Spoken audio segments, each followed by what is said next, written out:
আমাকে নিয়ে অনেকের ভাবনা চিন্তা যে আমি অনেক বড়লোক বাড়ির মেয়ে, আমার দ্বারাই কোনো কাজ কামই হয় না, আমি শুধু বাপের বাড়িতে বসে বসে খাই, অনেকে সেটা মনে করে। বাট আমি তাদের জন্য একটা কথা বলবো, আমার দ্বারাই সবই হয়, যখন যেটা প্রয়োজন হয় তখন সেটা করি। দুপুরে ভাত নিয়ে বসলাম আর ভাবলাম একটু ভিডিও করা যাক, তাই ভিডিও করতে বসে গেলাম। ফার্স্টেই বললাম যে অনেকে আমাকে বড়লোক বাড়ির মেয়ে মনে করে, তো আমি সেই হিসেবে একটা কথা বলবো। সত্যি কথা বলতে আমি বড়লোক না গরিব আমি নিজেও জানি না, তবে একটা কথা বলি, আমার পাপা আমাকে ছোট থেকে যেভাবে মানুষ করেছে, মানে একটা বড়লোক বাড়ির মেয়ের থেকে কিছু কমতি কিছু পাইনি।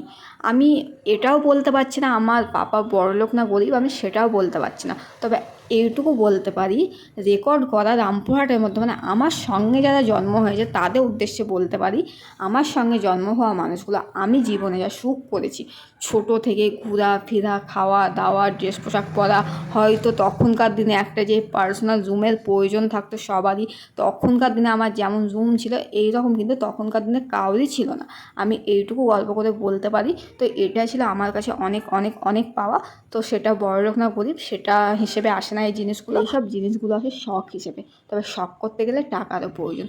তবে আমার পাপার হয়তো অনেক টাকা নেই, কিন্তু যেইটুকু ছিল সেইটুকু দিয়ে ছোটো থেকে আমাকে অনেক অনেক সুখ দিয়েছে। আর এখন আমি যে প্যাকিং করছি, সেই প্যাকিং করার একটাই উদ্দেশ্য, কালকে আমি কলকাতা যাব সেই কারণে। কারণ আমার যখন মনে হয় তখন আমি কলকাতা ছুটে যাই, কারণ তোমরা অনেকেই জানো যে আমার কলকাতা কতটা ফেভারিট প্লেস, কতটা ভালোবাসি, সেখানে গেলে আমার জান মন প্রাণ ভরে যায়।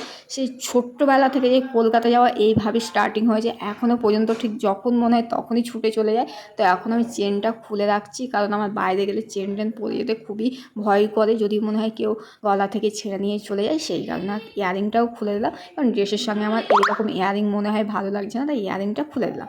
এখন কিছু প্যাকিং করলাম আমার মানে প্রয়োজনীয় কিছু জিনিস, তাই ব্যাগের মধ্যে নিলাম, আর টাকা বার করলাম, টাকাটাও নিয়ে নিলাম। তবে কি ভাবছো টাকাটা আমি সঙ্গে করে নিয়ে যাবো? একদমই না, এই টাকাটা আমার অ্যাকাউন্টে চলে যাবে, আমার যাই পেমেন্ট হবে সব ফোনপে বা আমার কার্ড সেই সব জিনিস দিয়ে। তো এবার তোমরা বুঝতে পেরেছো যে আমি বড়লোক না গরিব।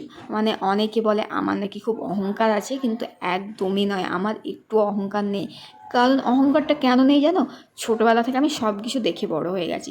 যারা দেখেনি 2 দিনের কিছু টাকাতে এই এখানে যাচ্ছে ওখানে যাচ্ছে, এখানে খাওয়া দাওয়া করছে ওখানে খাওয়া দাওয়া করছে, এইগুলো নিয়ে ভাবছে আমরা জীবনে বিশাল কিছু করে ফেলেছি, কিন্তু এই সব দিনগুলো আমার জীবনে কবে হয়ে গেছে। হ্যাঁ, ওই সব মানে আমার কি বলো তো, ওই সব করে করে আমি পচে গেছি। তাই আমাকে মনে হয় না যে কারো দেখে আমি কোনো জিনিস করি। আমার কপি করে সবাই করে, কিন্তু আমি কখনো কারো কপি করি না। কারণ ছোটোবেলা থেকে আমি তো সবটাই পেয়েছি, ঘোরাফেরা, আমার এসি, মানে কিছু কিছু মানুষ আছে যে আমি এসি ট্রেনে জার্নি করছি সেটা নিয়ে নিজেকে বিশাল ভিআইপি ভাবছে। তো এসি জার্নি, আমার বাইরে জার্নি, এইগুলো আমার অনেক আগে থেকেই হয়ে গেছে। তার আজকে আমি সবটা তোমাদের ক্লিয়ার করলাম, যে যারা মনে করো আমি বাইরে ঘুরতে যাই বলে তোমাদের দেখানোর চেষ্টা করি, সেটা কিন্তু একদমই নয়। আমি এখন ব্লগ করি, তাই ব্লগের মাধ্যমে সবটা তুলে ধরি, কিন্তু এইগুলো আমার ছোটোবেলা থেকেই চলে। এখন যেটা দেখছো সেটা কিন্তু আমার ছোটোবেলা থেকেই চলে।